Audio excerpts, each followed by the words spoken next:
Hi, for those who are new here, my name is Brendan Malone and you are watching Left Foot Media, and welcome to this brand new live and off the record live stream program, I guess you'd say. Just to clarify how this is a little bit different from my other live stream, this is a shorter format, so the idea is I want to really focus on one issue, talk about that, also allow opportunity for your feedback as well. But it's going to be shorter form of live streaming, and it's also about general commentary. Today happens to be about a movie, but you know that a lot of my other content on this channel is about film and television reviews and sort of exploring the deeper questions around mythology and perhaps going a little bit deeper on that art form and the goodness and truth and beauty it can bring to a society. This episode here of live and off the record is actually all about sort of general commentary issues, social commentary stuff, and so that's what we're going to be talking about in this episode. Before we get into the show proper, let me just say one last thing as well. It's almost certain, because of these topics, they're going to be a bit more they're not going to be as probably as YouTube friendly. So what that means is that almost certainly, if I'm lucky, I'll get put into limited state with these videos. Probably most of the time they'll just get straight out demonetized. So a huge thank you to everyone who supports the channel, and if you feel so inclined, super chats are on, and also there's a PayPal link which is found in the video description below, and you can leave any amount at all as a tip in that. If you want to support the channel regularly with Subscribestar and Patreon, those options are also available. If you go to the homepage of my channel, you'll see buttons for those there. A huge thank you to everyone who is already supporting the channel. So with that said, let's just jump straight in and launch this brand new first edition of Live and Off the Record.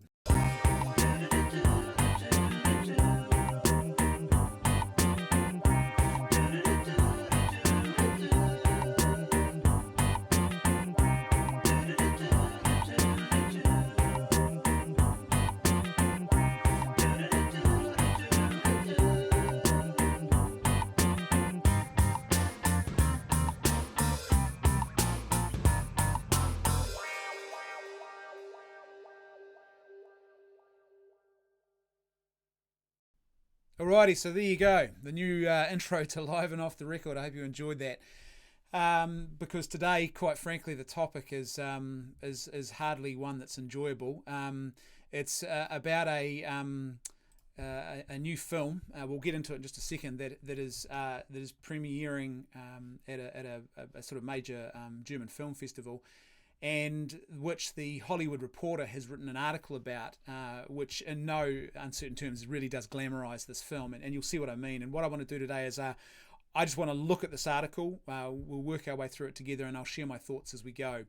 I'm going to be a bit more animated possibly than usual on this topic today, because I am a father of 5. I have 4 daughters, and I think you'll see why when I read this article. For me, it's this is a situation that makes my blood boil. And there are times when anger can be something that inhibits and is not beneficial. And often, any sort of rage, anything that's got out of control, at any time and place where there shouldn't be anger and you're getting angry, there's a problem. But in this case, I believe absolutely that the most appropriate response to this and what's going on here is to have a certain sense of anger and indignation, what you might call a righteous anger about this situation, because of what's at stake here and how important this issue is, and particularly the whole nature of what we should be doing, which is really, I think, protecting and nurturing children and their childhoods, not enabling predators. And it seems to me, reading this article, that Hollywood, they haven't learned a thing. Just, a day or so ago, less than 24 hours ago, Harvey Weinstein is convicted. You'd think that with that kind of major showcase and expose of what's going on in Hollywood, Jeffrey Epstein, you'd think with all of that there would be a more serious reaction from Hollywood and a more serious attempt to actually change the culture that imbues that place, the culture that they live out in that place. But when I read articles like this, it's clear that isn't happening. And to be fair, to be frank, I suppose, I'm not kind of surprised that it's not happening, because you can't change your culture unless you actually adopt and embrace a brand new philosophy, a new way of living. You can't just paper over the cracks, and that seems to me what's going on at the moment. If you papering over the cracks by putting a few people on trial or exposing a few issues, but then doing nothing to address the deeper rot, then you're not actually going to change your culture at all. So let's jump in and read through this article about this new film. This article is from The Hollywood Reporter, and hopefully you can see it there on screen. There we go. So let me read you the headline first of all, and you can see straight away what I would call the glamorizing of this film already happening in the headline. Berlin hidden gem. So they've called the film a hidden gem.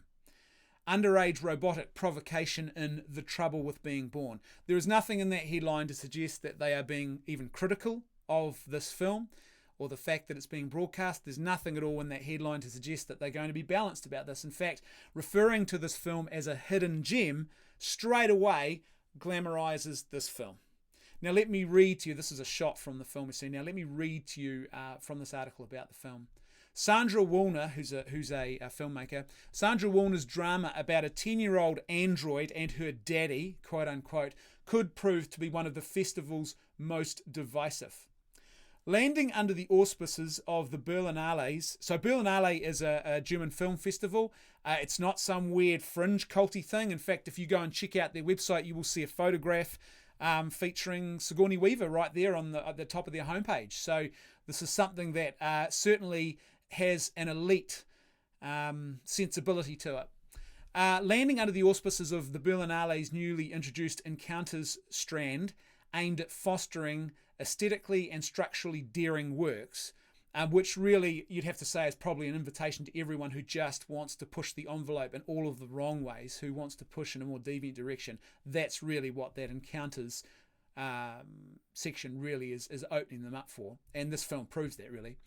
The Trouble with Being Born, having its world premiere Thursday, could well end up being the most daring, not to mention divisive film in a festival not known for holding back on provocation. The second feature from Austrian director Sandra Woolner, The Drama, which was already named one of the Berlinale's 2020's weirdest films based on the synopsis alone, begins gently enough with a young girl lazing by a pool under the summer sun, discussing the memories of her mother with her loving father. But as the scenes unravel, it becomes clear that all is not as innocent as it first seemed. Despite a remarkably lifelike appearance, the child, Ellie, is actually an android. I think that's Ellie. It could be Elo. I'm pretty sure it's Ellie. Her memories are programmed. And it doesn't take long to realise that there's something else to her relationship with this very human, very middle-aged man she calls Daddy. Much of the nocturnal activity is only implied. Oh, well, gee, I mean, I guess that makes this film okay then, right? That they're not showing all of it, just implying lots of it. Perhaps leading many to question the depths of their own imagination. Well, I doubt anyone in Hollywood, it seems, needs to invoke much of an imagination to imagine this stuff. It seems that this sort of, the normalisation of this, perhaps it's being lived all too often, and we all know the track record that Hollywood has here. And as of late, in the last sort of 5 years or so, the number of people who are now adult victims and the stories that have come out, there's a serious problem here with their track record. But there are moments where there's absolutely no doubt as to the rather envelope-pushing direction the film is taking. Envelope-pushing direction is a euphemism, really. It's a very sanitized euphemism for saying that this film is riddled with deviancy. But what previously, in a normal, sane, well-adjusted and humane society, people would have rightly pointed to and said, this is deviant trash. Now we call it envelope-pushing. Woolner says the story was aimed at being an antithesis to Pinocchio. No, that's not what this is. This is not an antithesis to Pinocchio.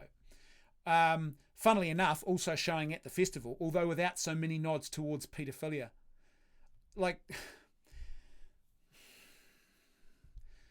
Or Steven Spielberg's AI. Now, this film is not an antithesis to AI. It's not an antithesis to Pinocchio. This is a complete distortion and deviation of those two, very good and well told, and one of them, Pinocchio, a very timeless tale. That's what this is. As the article says, with the central character's dream of becoming human. This film is something else altogether. What I found interesting about it is that we have an android whose only desires are the ones you program it to have, she says. This is Warner speaking. I found it fascinating to show the perspective of the world through this machine that does not judge and does not care and doesn't need the meanings that we do. Now that there is a very, very telling statement about the ideology and the deviancy of what's actually going on here. Let me read that again and let's just think about this. I found it fascinating to show the perspective of the world through this machine that does not judge. Judge what? You mean judge people for engaging in child-adult sex, so pedophilia. That's what it doesn't judge, right? That's what she's talking about, isn't it? And does not care. What, doesn't care about the victimization of children through pedophilia? Because, I mean, what else is she talking about? And it doesn't need the meanings that we do. So you mean it doesn't embrace the idea that virtue should be present in human sexuality as well. And that because virtue is present, that we would reject vice and we would not use human sexuality as for our own base gratification to the point where we're willing to actually act as predators and destroy the life of young children and to sexualize them before adulthood and to victimize them in the most vile abuse of human intimacy probably that is imaginable, or one of the most vile abuses of that's imaginable. That's what she's meaning, right, when she says this machine that doesn't judge, doesn't care, and doesn't have the meanings that we do. I mean, that to me, that's a very, very telling comment from the person who made this film. Making such a film didn't come without its difficulties. Well, gee, I mean, my heart really believes, really bleeds for you. And I mean, I think we all probably feel sympathy. No, I don't. And for those who didn't get it, that was sarcasm. Not least around the central role played by the 10-year-old. So they've got a 10-year-old acting in this film. The 10-year-old Lena Watson, a stage name inspired by her idol Emma Watson. Warner admits she was initially scared about choosing a child for the part. She had originally planned to cast a 20-year-old, but then changed her mind, rewriting the script and removing several more explicit elements. So let's just clarify what she's saying here. She had cast a 20-year-old to play a young child, an android child, but still a child.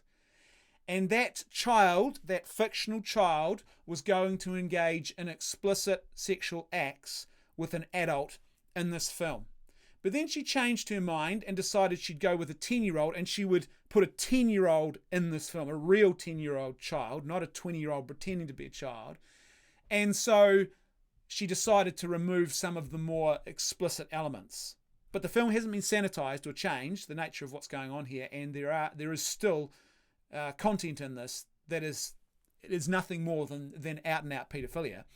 That's still present. She just took out the more explicit elements. But this filmmaker created a film with that in mind. Now, casting a 20-year-old who looks younger to play a child and featuring explicit sexual content with a child and an adult, the fact that she was going to do that, even with a 20-year-old actor, that's a problem. That's a serious problem. And what it does is it speaks to me of a filmmaker who has, for whatever reason, has a very serious malfunction of her own. Maybe she is the victim of sexual abuse herself as a child. Maybe she's acting out of that place of abuse. I don't know if you recently saw the article, I think it was last week, that was doing the rounds about Steven Spielberg's adopted daughter and how she's announced that she's going to be getting into the porn industry. And I read another article that same day about that exact same adopted daughter, where she talks about how she was the victim of grooming as a young child from outside her family. And so it's kind of hardly surprising that woundedness and brokenness, she acts out in this way. It's not uncommon for people who've been the victim of abuse to then re-perpetrate that abuse. It's a very, very common cycle on other minors. So it's possible she's been the victim of something herself, or she is so steeped in just a vile, deviant ideology that has no regard for the human dignity of human persons, or has such a warped view of that she thinks that it would be normal to create a film featuring even fictionalized explicit content between adults and children. Looking for Ellie was, perhaps obviously, slightly removed from your average casting call. The filmmakers not merely wanting someone who suited the part, but also a child. Again, think about that. The makers of this film are going along with this woman who's created this film, and they agree with her, and they are willing to actually put a child into this movie, a real child, to put them into this fictionalized but graphic depiction of pedophilia, a child actor. Warner says that came... So here, let me read that again. The filmmaker's not really wanting someone who suited the part, but also a child. Warner says that came from a healthy environment. Again, listen to these weird sort of ideologies that are espousing themselves now. That came from a healthy environment with the sort of open-minded family who would understand the story they wanted to tell and allow them to do it. No, that's not a healthy environment. I don't know if you remember the old maxim, don't be so open-minded that your brains fall out. This is a great example of this. Don't be so open-minded that goodness, truth, and beauty and virtue fall out of your mind. And this is not a healthy environment. So in other words, if people like me and my crazy wife were approached by a filmmaker who said, hey, we'd love to put your 10-year-old daughter in our film, here's the synopsis, and my crazy wife and I said, what the hell are you talking about? There's no way we would subject and victimize our child by allowing her to participate as a young child in your filmic deviancy. Our job as parents is to love, to nurture, and to protect our kids. Get away from us, and please,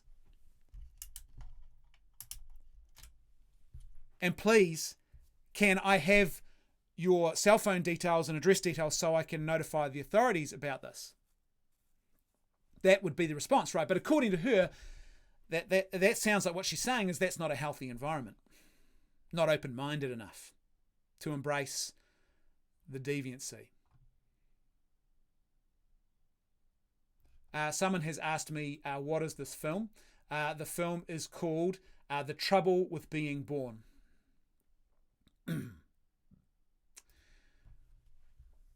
In the end, she says it was pure luck in finding Watson, whose parents were known by a friend of a friend. We had really honest talks with the family who were there during the shoot. It was very open, very transparent, and of course we talked to Watson about the film in a very child-appropriate way. Now just consider what she has just said there about that whole scenario. So we had really honest talks with the family who were there during the shoot. Oh, great. Well, that makes it okay then, I guess. It was very open, very transparent. We talked to Watson, who's the young girl, about the film in a very child-appropriate way. Think about that. Think about the vile absurdity and hypocrisy in what she's just said there. So we're taking a 10-year-old and we're going to put it in a film which is featuring pedophilia, depictions, actual on-screen depictions of pedophilia. We're going to put a 10-year-old in that, but what we know is really important. We've got to protect this young girl, and so it's really important we talk to her in a child-appropriate way about the movie, because that's what's important here. No, that's not what's important here. What's important here is protecting that 10-year-old and not victimizing her by putting her in this film. Her parents have failed her. The filmmaker has failed her. They have created a victim here. Because this 10-year-old girl is not old enough to actually comprehend and to understand. The very fact she's talking to her in a child-appropriate way tells you that. They have put her in this film.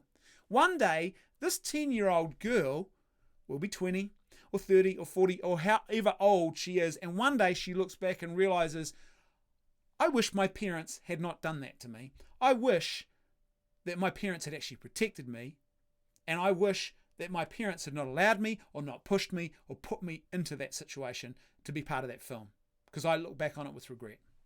I guarantee you that is almost certainly going to happen in her life at some point. So they've created a victim here in the process of making this film. And listen to what happens in the film. Understandably, the few nude scenes, there's only a few of them. Oh, okay, great. Then I guess, Hollywood Reporter just downplaying it. The few nude scenes were all created via visual effects, with Watson in a bikini and covered in dots. Of course we didn't have a minor running around naked, says Woolner.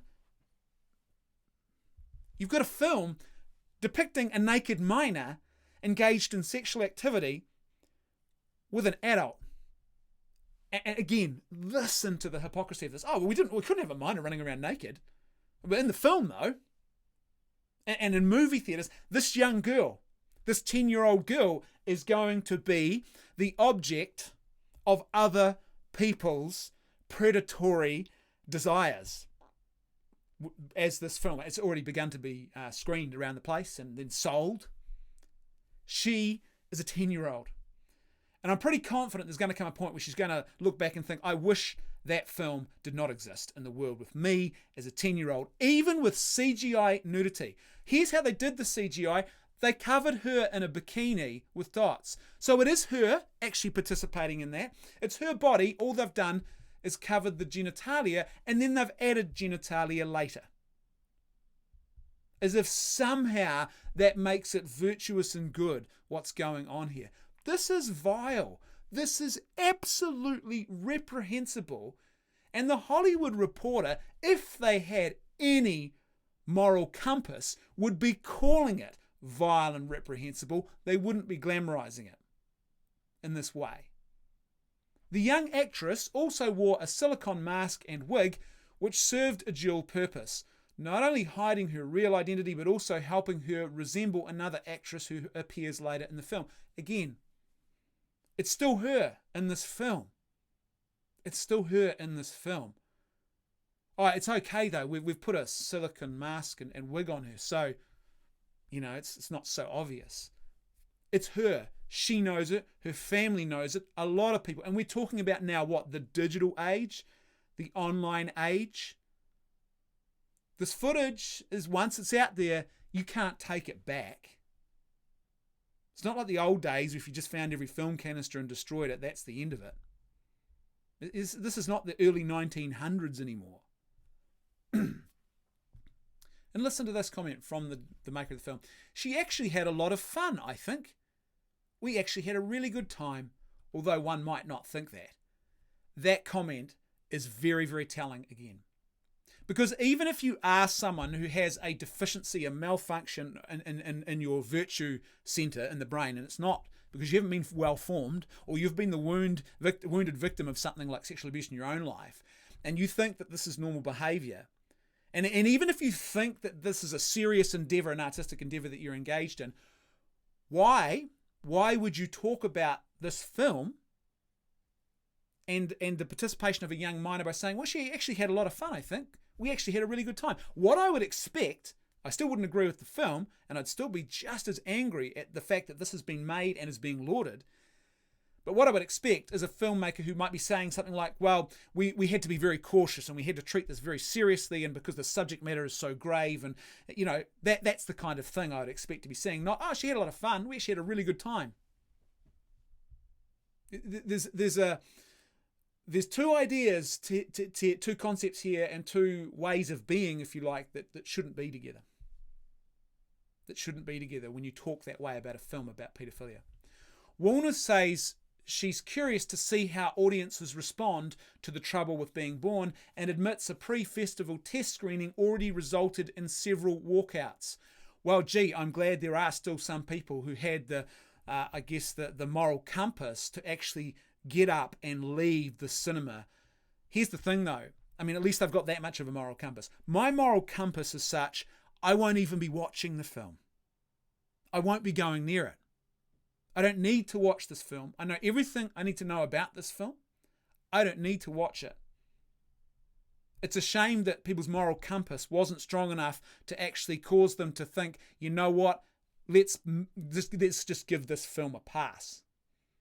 Because I don't want to participate in a film that glamorizes paedophilia. And I guarantee you, here's how the writing process worked for this film. I'd put money on this. That the creator of this film wanted to create a film about paedophilia involving an actual real human child, but she thought to herself, or maybe people around her told her, I don't think you get away with that at this stage. So what she did was she sat down and she thought, how can I actually get this passed and sort of qualify it as a piece of art, quote unquote. I know. Why don't I write the child as an android? So an android is very, very humanoid. But then I can always say, hey, it's artistic, it's a robot, it's not a real child. What's wrong with you, you prudes? This is an exploration of human desire. I guarantee you that the writing process and how they ended up with an android and not a real child was like that. I would put money on the fact that the original idea was real child, real adult. I would almost put money on that. But with my last film, The Impossible Picture, a lot of people walked out as well. She laughs. I guess it's funny, I suppose.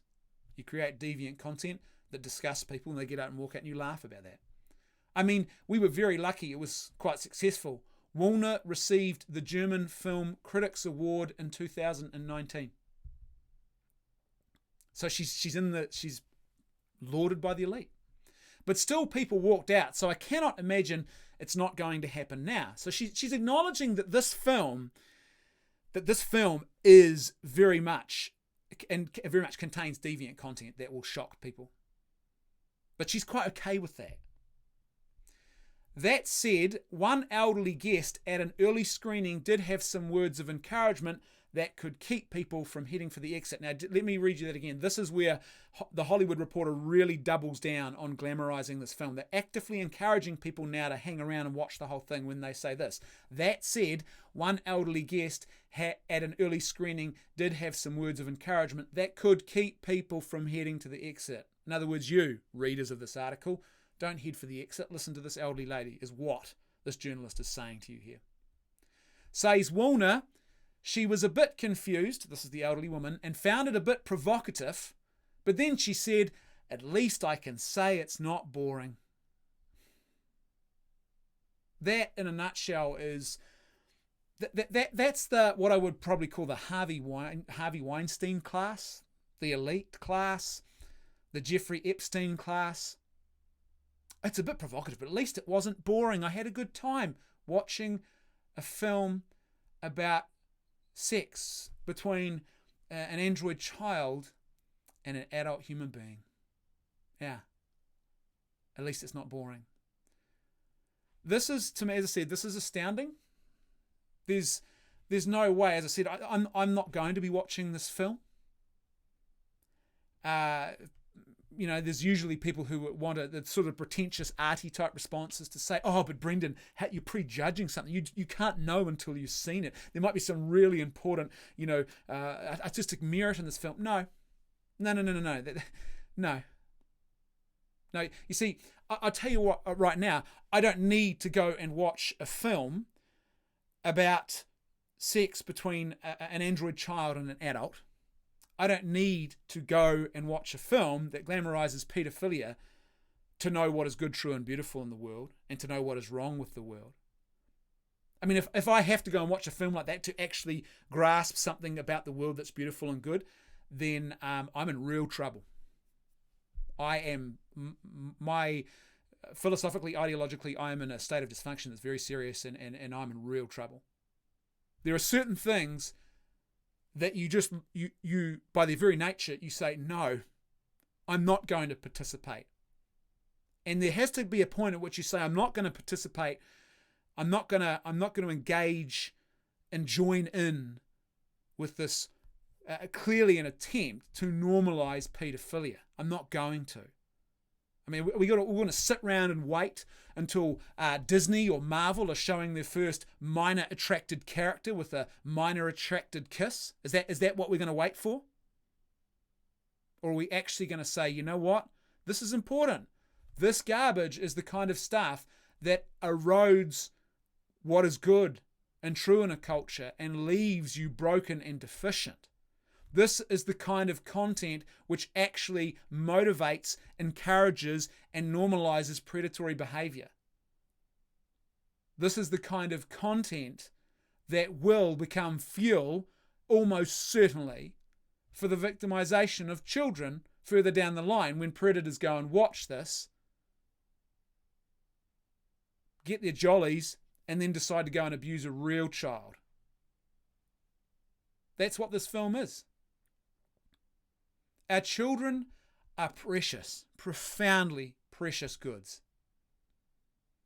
And if you're like me, you're a parent, we have an obligation to protect and nurture our kids. Even if you're not a parent, I think that obligation is on all of us to protect and nurture the children in our society. That's what we should be doing. In New Zealand here, the Māori culture, they talk about tamariki, which is the Māori word for children, and they talk about them being taonga, which is the Māori word for sacred treasure. That's what our children are. They are a sacred treasure. And we have an obligation, I believe, to care for, to nurture, and especially to protect their childhood. There's so many ways their childhood is imposed upon now, let alone with this kind of deviancy. And what we should be doing is just strongly standing up and saying no. Now, how do we best respond to this? Well, that's a good question, because one way to respond to this would just be to get angry about this. But I think you've got to go a next step further.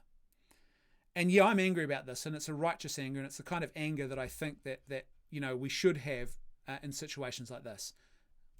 And it's actually a really good thing. But I think it's got to go that next step. To paraphrase a Chinese proverb that I'm very fond of, when you are confronted by the darkness, you can scream at the darkness, or you can light a candle. And I think that's the second step that's required here. So the first step is to actually, we don't want to create a false dichotomy where it's one or the other. We should be angry about something like this, and we should be unafraid to say this is garbage and to actually call it out. Because if enough people stood up and said, no thanks, take your deviant rubbish and take it somewhere else, and actually stood up against this, it wouldn't happen. It's that simple. But it's the passive, apathetic, mediocre silence that allows this kind of stuff to carry on. Secondly, how do you light that candle? Well, I think what we need to do is we need to love our kids, to nurture our kids, and to actually give them a childhood without investment as parents, to actually give them a childhood that is protected and nurtured, to actually to give them a childhood that is filled with authentic self-giving love. And one of the big ways I think in society that we light that candle for children is we don't sexualize them. Sexualizing children is a premature imposition on the life of a child, and there is no doubt that it does great harm to them. There is no doubt that it does great harm. Don't listen to the elites and their weird, deviant sexual proclivities. That's not where the truth is found. For us, as I said, I think we have an obligation to protect and to nurture our children. And as someone has pointed out in one of the comments CJam mentioned here, the floor is open. Sorry for some comments for those who want to, just briefly before we close up for the day. Didn't YouTube have a TED Talk video on how it's a sexual orientation? Yeah, you're right. There was a couple of years ago there was a TED Talk, and there was an academic, again, European, and she was suggesting that it should be treated as a sexual orientation. It's not. It's a deviation, it's an abuse, and it's a vile abuse of children. And not only should we be doing everything we can to try and protect our kids from it, but the last thing we should be doing is glamorizing it and normalizing it under the auspices of art. This is not art. This is not art. It's vile, it's reprehensible, and we should be unafraid to actually call it what it is. Tell the truth about something. Diagnose a sickness. You're halfway there to curing it. But if we all sort of pander to the nonsense and say, yeah, maybe it's art, artistic exploration. No. If you've got a moral compass and you've got any sort of shred of basic humanity in you, you will be uncomfortable with this. You will recognize this for what it is. Even if you don't quite know how to put into words what the problem is, you'll know. And it's interesting watching YouTube of late, and I'm watching certain content creators who I've watched for a while, and I enjoy their content. And when these types of issues come out, you can see this sort of, they speak out, but they sort of don't quite know how to put into words what the problem is. And I admire them for actually having a voice and saying, hey, this is not good. But the thing is, I'm not surprised that perhaps more people don't quite have the words, the understanding to be able to put into concrete, tangible words what exactly the problem is here. Because for a long time now in the West, we have abandoned we have abandoned just those basic principles of virtue. We haven't encouraged people to self-regulate through virtue. We haven't taught people, formed people what virtue is. Instead, we've told them that self-gratification, personal happiness, your personal happiness and satisfaction is the best and most important thing in the world. And then we haven't actually given them any sort of meaningful ethical framework upon which they can hang their life and find a sense of meaning and find a sense of greater direction and purpose. And that's a real problem. And so I'm not surprised that people have an uncomfortability but perhaps struggle to put into words what the problem is here. I'm not one of those guys. I have a firm grasp on reality. And I think one of the things that really has helped me to firm that grasp even more is becoming a father. It's helped me to understand very easy. A lot of these weird sort of artistic bohemian people you'll find, they don't have kids of their own. Happy to make a film like this, but don't have kids of their own. A very, very common thing. Those who are the most vile in their attacks on family and the goodness of family, the importance of family, are people who often don't even understand what there was, or it's their own pathology they're speaking out of. They were abused, they were victimized, they were raised in a loveless household. They don't understand the beauty and the goodness of what this thing can actually look like. And so to them, it's just anathema. I think that's all I really want to say. Thank you for tuning in today. As I said, this is a slightly different version of the live stream. My regular live stream goes a bit longer, and we talk about a bit more lighter content in the movie stuff and Hollywood stuff and everything else, but not this sort of social commentary stuff. So this is live and off the record. As I said, it's a little bit different. So thank you for tuning into that, a bit shorter. And thank you to everyone who's supporting the channel. I really appreciate that. As I said, this video is almost certainly going to be put into limited state or demonetized. That's the way the nature of the beast is. But if you'd like to support the channel, then please, there is a PayPal link in the video description below. There is a link for Patreon as well, and Subscribestar that's found above on my homepage and the channel. I really, really appreciate all the support. Thank you very much, and I'll see you next time on Left Foot Media.